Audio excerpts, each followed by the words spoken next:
नमस्कार दोस्तों, मेरा नाम है सुनील कुशवाहा। दोस्तों, यदि आप किसी भी एग्ज़ाम की तैयारी कर रहे हो तो ये क्वेश्चन आपके लिए मोस्ट इम्पोर्टेंट है, क्योंकि मैंने कुछ क्वेश्चन पोस्ट किए थे, लेकिन मुझे इतना दुख हुआ कि स्टूडेंटों को जब बेसिक नॉलेज ही नहीं है, बेसिक आपको नॉलेज नहीं है, तो आप कैसे एग्ज़ाम को क्वालिफाई करोगे? मुझे बताइए। जब आपको बहुत छोटी छोटी चीज़ पता पता नहीं है, आपके टीचर आपको बेवकूफ़ बनाया जा रहा है। आपका जो टीचर है, जो भी आपको पढ़ा था, जहाँ भी आप पढ़ते हो, वो आपको बता रहा है कि ये रॉकेट, ये वो रॉकेट, फलाना ढिकाना, और बिल्कुल बेसिक चीज़ उसको भी नहीं आती एक्चुअल में। वो ही नहीं पता आपको कहाँ से पता है, उसको खुद ही नहीं आता। तो गलती कुछ आपकी भी है, कुछ आपके टीचर्स की भी है। तो दोस्तों, मुझे बहुत दुख होता है जब मेरे स्टूडेंट ऐसी गलती करते हैं, क्योंकि मैं आज एकदम चौंक जाता हूँ, मेरी आंखें फटी रह जाती हैं कि भाई हम किस लेवल में स्टडी कर रहे हैं। चलो माफ़ करिए दोस्तों, कुछ क्वेश्चन है जिनको मैंने पोस्ट किया था, उनके इतने गंदे आंसर मुझे मिले हैं कि मैं आपको बता ही नहीं सकता। तो दोस्तों, उन्हीं क्वेश्चनों को मैं आपके लिए लेकर आया हूँ, आपको कुछ सॉल्व कराता हूँ, बताता हूँ कि आप कहाँ मिस्टेक कर रहे हो। देखिए, मैंने क्वेश्चन पोस्ट किया था कि गुरुत्वीय विभव का मान सदैव होता है। गुरुत्वीय विभव जो होता है, उसका मान सदैव होता है धनात्मक, ऋणात्मक, या फिर दोनों। तो दोस्तों, मेरे जो स्टूडेंट है, लगभग 90% जो स्टूडेंट है, उन्होंने मुझे किया है कि धनात्मक होता है। देखिए, गुरुत्वीय विभव एक्चुअल में होता क्या है। जब हमारी पृथ्वी है, ठीक है, और इसका पृथ्वी का जो गुरुत्वाकर्षण क्षेत्र है, ये आपको दिख रहा है गुरुत्वाकर्षण क्षेत्र, मान लीजिए यहाँ तक है, ठीक है, यहाँ तक पृथ्वी का गुरुत्वाकर्षण क्षेत्र है, इस एरिया तक, ठीक है, ये हमारा अर्थ है ये। अब यहाँ मान लीजिए गुरुत्वीय क्षेत्र में, और मैंने यहाँ ये गुरुत्वीय एरिया है, और यहाँ मैंने कोई चीज़ प्लेस की, ठीक है, यहाँ रख दी मैंने, यहाँ रख के छोड़ दी मैंने। तो पृथ्वी का दोस्तों गुरुत्वाकर्षण क्षेत्र यहाँ तक है, तो वो पृथ्वी उसको अपनी ओर आकर्षित करेगी। तो गुरुत्वीय विभव का मतलब दोस्तों ये होता है, किसी पिंड को या किसी द्रव्यमान वाली वस्तु को अनंत से गुरुत्वीय विभव के अंदर तक लाने में जो किया गया कार्य होता है, अनंत से पृथ्वी तक लाने में, गुरुत्वीय क्षेत्र में किसी बिंदु तक लाने में किया गया कार्य जो होता है, वो होता है गुरुत्वीय विभव। अब देखिए दोस्तों, कोई चीज़ वस्तु अनंत पे है, ठीक है, कोई वस्तु अनंत पे है, और उसको अनंत से, यहाँ तो निर्वात है, कुछ है नहीं है, ठीक है, और जैसे गुरुत्वीय क्षेत्र में आएगा, वो निर्वात में कोई चीज़ लाने में कार्य जीरो करना पड़ता है, उसमें कोई आवश्यकता नहीं आपको कार्य करने की, ठीक है ना, वो अपने आप होता रहता है। और उसके बाद में अनंत, यहाँ से गुरुत्वीय क्षेत्र से यहाँ तक लाने में, यदि उसको यहाँ ला के छोड़ दिया जाए, तो अपने आप वो इधर आ जाएगा, अपने कोई भी कार्य नहीं करना पड़ेगा, वो कार्य अपने आप होगा। और वो जब कोई कार्य अपने आप होता है, जब कोई कार्य नहीं करना पड़ता, अपने आप होता है, तो वो नेगेटिव कार्य कहलाता है, ठीक है। वो कौन सा कार्य कहलाता है? नेगेटिव कार्य कहलाता है, ठीक है। तो साथ ही उसको आप एक सूत्र से भी समझ सकते हो। इसका जो सूत्र होता है वो होता है दोस्तों, V बराबर -E आर, ठीक है। यदि उसको अनंत से मैं बोलूँ, तो यहाँ देखिए, अनंत से यहाँ पर किसी पॉइंट P पर, और यहाँ आएगा dV बराबर माइनस इंटू ये भी अनंत से बिंदु P तक E into D R. Actual में ये सूत्र होता है, और यहाँ जो नेगेटिव है ये दर्शाता है कि जो गुरुत्वीय विभव है उसका मान सदैव सदैव क्या होता है? ऋणात्मक होता है, ठीक है। सदैव क्या होता है? ऋणात्मक होता है। तो स्टूडेंट, यदि ऐसा क्वेश्चन आ जाएगा तो आप बिल्कुल इसको गलत कर दोगे। बहुत ही मतलब क्वेश्चन कभी भी आ सकता है, इतना अच्छा क्वेश्चन है ये। तो देखिए कितने स्टूडेंटों ने 86% स्टूडेंट ने इसको गलत आंसर दिया, और 6% स्टूडेंट ने गलत आंसर दिया। कुल मिलाकर 90% स्टूडेंट ने इसको गलत आंसर दिया। तो ये 90% स्टूडेंट आपके लिए सलाम है, थोड़ा और पढ़ लीजिएगा, ठीक है। क्वेश्चन नेक्स्ट देखिएगा। इस वाले क्वेश्चन के लिए दोस्तों मैं क्या कहूँ, यदि आप मध्य प्रदेश की तैयारी कर रहे हो तो ये आपके लिए बहुत ही निंदाजनक है। क्वेश्चन ये है कि मध्य प्रदेश का लिंग अनुपात कितना है। आपके पास ऑप्शन थे 930, 943, 931 और 940। 71% स्टूडेंट ने 71% दिया है, और दोस्तों 7% स्टूडेंट ने 930 दिया है, ठीक है। और वहीं 2% 940 वाले भी हैं।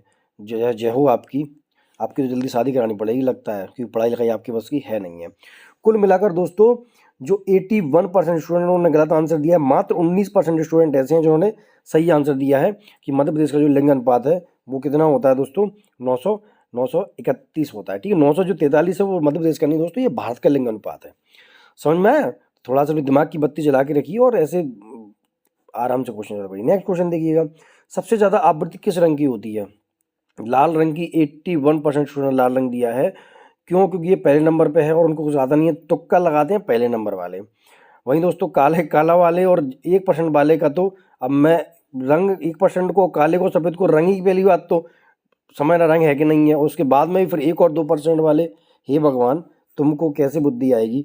तो देखिए दोस्तों, जो काला और सफ़ेद ये कोई रंग नहीं होते। जो वस्तु सभी रंगों को एब्जॉर्ब करते करती है, अवशोषित करती है सभी रंगों को, वो हमें काली दिखाई देती है। मान लीजिए ये कोई चीज़ है और यहाँ से 7 प्रकार की रोशनी आई, ठीक है, रोशनी 7 प्रकार की आ रही है और इसने सभी रंगों को अवशोषित कर लिया, तो ये हमें काला दिखेगा क्योंकि किसी भी रंग को रिफ्लेक्ट नहीं कर रहा, परावर्तित नहीं कर रहा है। और वहीं दोस्तों इस बॉडी ने या इस पदार्थ ने या इस तत्व ने सारे के सारे जो रंग हैं उसको परावर्तित कर दिया, तो ये सारे रंग परावर्तित होंगे, सफ़ेद दिखेंगे, तो वस्तु हमें सफ़ेद दिखती है। ये तो रंग नहीं होते, ये प्रतीत होते हैं किसी वस्तु के अवशोषण या फिर परावर्तन के आधार पर। वहीं दोस्तों अब मैं बताता हूँ, यहाँ आवृत्ति की बात करता हूँ। तो आपको पता है कि हम लोग ऐसे पढ़ते हैं हिंदी वाले, ठीक है, वे जा नी ह पी ना और ला, ठीक है, बैगनी, जामुनी, नीला, हरा, पीला, ठीक है, और नारंगी और लाल, ठीक है। तो ये रंग हैं, हमारे रंग हैं 7, ठीक है। अब इसमें देखिएगा फ्रिक्वेंसी की बात कर रहा है, वो आवृत्ति की बात कर रहा है, तो हमेशा देखिएगा हम लोग एफ कैसे लिखते हैं, हम लोग एफ ऐसे लिखते हैं, ठीक है, फ्रिक्वेंसी को एफ से डिनोट करते हैं। यह जो पेट कट रहा है ना, पेट कटने वाला दोस्तों कम हो रहा है, यहाँ जो पेट कट रहा है या माइनस हो रहा है, इसका मतलब आप ये समझ लीजिए कम हो रहा है, ये याद करने की ट्रिक है। तो जैसे दोस्तों आप यहाँ से इधर जाओगे तो आपकी फ्रिक्वेंसी कम होती चली जाएगी। तो सबसे ज़्यादा जो फ्रिक्वेंसी है वो बैगनी रंग की होती है और सबसे कम जो फ्रिक्वेंसी है वो लाल रंग की होती है। इसलिए दोस्तों जो सिग्नल है वो लाल रंग के बनाए जाते हैं, क्योंकि इसकी फ्रिक्वेंसी कम होती है, तो उसका जो प्रकीर्णन है वो कम होता है। तो बताऊंगा मौका मिला तो, इसका प्रकीर्णन सबसे कम होता है, इसलिए ये लंबे दूरी तक हमें दिखाई देती है, क्योंकि ये जाती है तो उसका प्रकीर्णन मतलब होता है किसी रंग को एब्जॉर्ब करके उसको इधर उधर फैला देना, ठीक है, वो लाल रंग का कम होता है, वहीं बैगनी रंग का सबसे ज़्यादा होता है। और यही रीजन है कि हमें जो आकाश है वो बैगनी रंग का दिखाई देता है, क्योंकि आकाश में जो धूल के कण वगैरह जो होते हैं वो जो बैगनी रंग के को सबसे ज़्यादा प्रकीर्णन करते हैं, सबसे ज़्यादा फैलाते हैं, और इसलिए और रंग की अपेक्षा में बैगनी रंग जो आकाश है उसका रंग इसी प्रकार का दिखाई देता है, ठीक है। तो आपको ये समझ में आ गया होगा आई थिंक। कोई प्रॉब्लम हो तो प्लीज़ ज़रूर बताइएगा। बल का मात्रक क्या होता है, और न्यूटन लिखा है 90% स्टूडेंट है, यहाँ थोड़ा सा उनको कन्फ्यूजन हो गया है। न्यूटन और डायन दोनों होता है, ठीक है। एसआई जो पद्धति है उसमें न्यूटन होता है और सीजीएस पद्धति है उसमें डायन होता है। तो आप देखिएगा इसके दोनों आंसर सही है, तो ऑप्शन डी इसका सही होगा। 4% स्टूडेंट ने मात्र आंसर सही लगाया। यदि मैं पेपर बनाता तो ऐसे क्वेश्चन जरूर देता। यदि लाल रंग पर पीले रंग की रोशनी डाली जाए तो वह कैसी दिखाई देगी। और दोस्तों देखिए, पीला किया 65% स्टूडेंट ने की, और जो सफ़ेद किया 5% ने, और जो काला किया है 22% स्टूडेंट ने। तो सही आंसर इसका दोस्तों काला है। देखिए कैसे कोई भी वस्तु हमें किसी रंग की कैसे दिखाई देती है। जैसे मान लीजिए ये कोई वस्तु है, ठीक है, ये नीले रंग की है और मैंने इस पर सफ़ेद प्रकाश डाला, ये वाइट कलर है, ठीक है, हम 7 रंग है सफ़ेद प्रकाश में। तो ये क्या करेगा, ये जो बॉडी है ये सभी रंग को अवशोषित कर लेगी और केवल दोस्तों नीला रंग है उसको परावर्तित करेगी। किसको? केवल नीले रंग को परावर्तित करेगी, तब ये वस्तु हमें नीली दिखेगी। समझ में आया?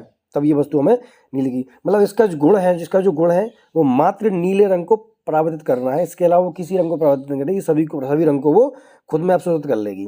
अब सपोज करिए ये सफ़ेद जो कलर है इसकी जगह पर यदि मैं लाल कलर ले लूँ तो क्या होगा, तो ये बॉडी जो है इसकी तो क्वालिटी है, इसकी क्षमता है, इसका काम है कि केवल नीले रंग को परावर्तित करना, इसके अलावा कोई भी आएगा वो अवशोषित कर लेगी। तो ये जिस पर मैंने यदि मान लो लाल रंग की रोशनी डाली तो ये क्या करेगी, ये लाल रंग को तो अवशोषित कर लेती है, तो ये लाल रंग को अवशोषित कर लेगी, नीला तो उसके पास है ही नहीं है, तो परावर्तन किसी को करेगी ही नहीं, तो क्या है, ये वस्तु हमें काली दिखाई देगी।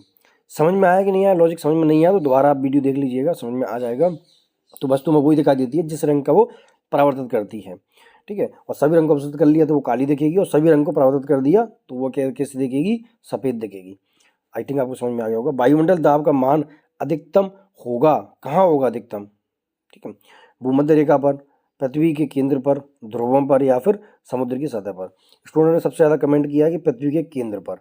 दोस्तों आप ये बताइए, यहाँ पृथ्वी का केंद्र है, वायुमंडल कहाँ होता है, पृथ्वी के सरफेस से लेकर जहाँ तक हमारी जो एटमॉस्फेयर है, वायु है, वहाँ पर वायुमंडल वहाँ तक होता है। तो बात पृथ्वी के केंद्र की कैसे बात आ गई? पृथ्वी के केंद्र पर तो वायुमंडल का कोई मतलब ही नहीं है ना। आपने कहीं पढ़ा कि पृथ्वी के केंद्र पर वायुमंडल ये दाब? अरे यार थोड़ा सा दो लॉजिक तो लगाइए, नहीं पढ़ा ना। तो जो वायुमंडलीय जो दाब होता है, आप देखिएगा हमारी जो पृथ्वी है वो ध्रुवों पर चपटी है, ठीक है। उसका देखिए उसका कैसा है, मैं आपको बताता हूँ कैसी बनी है। हमारी जो पृथ्वी है वो इस प्रकार की बनी हुई है, ठीक है, इस प्रकार की। यहाँ है नॉर्थ ध्रुव और यहाँ है साउथ ध्रुव, ठीक है। ऊपर से ऐसे चपटी है यहाँ से और यहाँ से थोड़ी दबी दबी हुई है। तो वायुमंडलीय जो दाब है ये हमारी भूमध्य रेखा है, ठीक है। और हमारी पृथ्वी दोस्तों ऐसे रोटेट करती है। अब क्या है, अब लॉजिक ये है कि जो वायुमंडलीय दाब है वो ध्रुवों पर सबसे ज़्यादा होता है, ठीक है। ध्रुवों पर सबसे ज़्यादा होता है भूमंडलीय, और जो भूमध्य रेखा है उस पर, पृथ्वी पर भूमध्य रेखा पर कम होता है, ध्रुवों पर ज़्यादा होता है। ये चीज़ आप नोट कर लीजिए। इसके अलावा जब भी हम ऊंचाई ऊपर बढ़ेंगे, आपको क्या लगता है कि ध्रुव पर जाने के लिए हमें ऊपर चढ़ना होगा? भाई ऊपर चढ़ने नहीं होगा, ध्रुव तो पृथ्वी पर ही है, वो और दबे हुए हैं। बस बात इतनी सी है कि वहाँ सूर्य की रोशनी कम पहुँचती है, इसलिए वो जगह ठंडी है, इसलिए वहाँ मानव जीवन का रहना बहुत ही नामुमकिन है, असंभव है। इसलिए आपको लगता है कि ध्रुव ऊपर न है, बर्फ जमी है ऊपर है। बर्फ जमी है इसका मतलब ये नहीं कि ऊपर है, बर्फ जमी इसका मतलब ये है कि पृथ्वी की रोशनी, वो सूर्य की रोशनी वहाँ कम पहुँचती है, ठीक है। बाकी पृथ्वी के ये दबे हुए हिस्से हैं, और यहाँ वायुमंडलीय दाब दोस्तों सबसे ज़्यादा होता है, और भूमध्य रेखा पर वायुमंडलीय दाब सबसे कम होता है।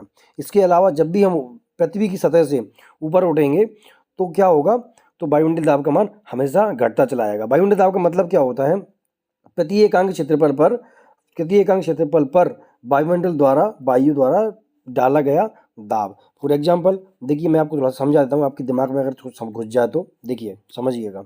जैसे ये 1 बाई 1 का 1 सेंटीमीटर, 1 मीटर बाई 1 मीटर का एक मेरे पास एरिया है, और यदि मैं इस एरिया को ऊपर से यहाँ से लेकर जहाँ तक वायुमंडल है, जहाँ तक वायुमंडल है, उस वायुमंडल में 1 बाई 1 मीटर का पूरा स्क्वायर लेके चला जाऊँ, और उतनी वायु के द्वारा, उतनी ही वायु के द्वारा इस पर लगाया गया दाब वायुमंडलीय दाब कहलाता है। समझ में आया कि नहीं आया कुछ मेरे प्यारे चपरगंजो? अब एक भैया बोल रहे थे मुझसे, एक भैया का कमेंट था कि सर ये बताइए, यदि हम मिसाइल छोड़ते हैं, यदि हम मिसाइल छोड़ते हैं तो वो क्या पृथ्वी में छेद करने के बाद ऊपर जाती है क्या? हमारी पृथ्वी में छेद कर देती होगी वो तो। भाई ऊपर जो जावाज स्टूडेंट को मेरा बहुत बहुत स्वागत है, आप बिल्कुल सही दिशा में जा रहे हो। पृथ्वी में छेद करके मिसाइल अगर छोड़ते हैं तो पृथ्वी में छेद करके निकलती है क्या? कहाँ से टुकड़ा करना पड़ता पृथ्वी में? कह रहा हूँ पृथ्वी में टुकड़ा कहाँ से होता होगा, तुम्हारे निकल के जाती होगी। आप मुझे कमेंट करिए टुकड़ा कहाँ से होता होगा। तो दोस्तों ये हमारे क्वेश्चन हो गए। बाकी मैं ऐसे क्वेश्चन डेली पोस्ट करता हूँ, तो इसके लिए हमारे चैनल को सब्सक्राइब जरूर करिएगा। आपको फिर मेरी डेली पोस्ट मिल जाया करेगी, डेली क्वेश्चन मिला करेंगे, और आप देखिएगा कि आप कितने स्टूडेंट से आगे और पीछे हो। तो मस्त रहिए, खुश रहिए और ख्याल रखिएगा, बने रहिए स्कॉलर स्टडी चैनल के साथ। मैं सुनील कुशवाहा स्वागत करता हूँ आपका हमारे चैनल पर। गुड डे, टेक केयर, जय हिंद, जय भारत।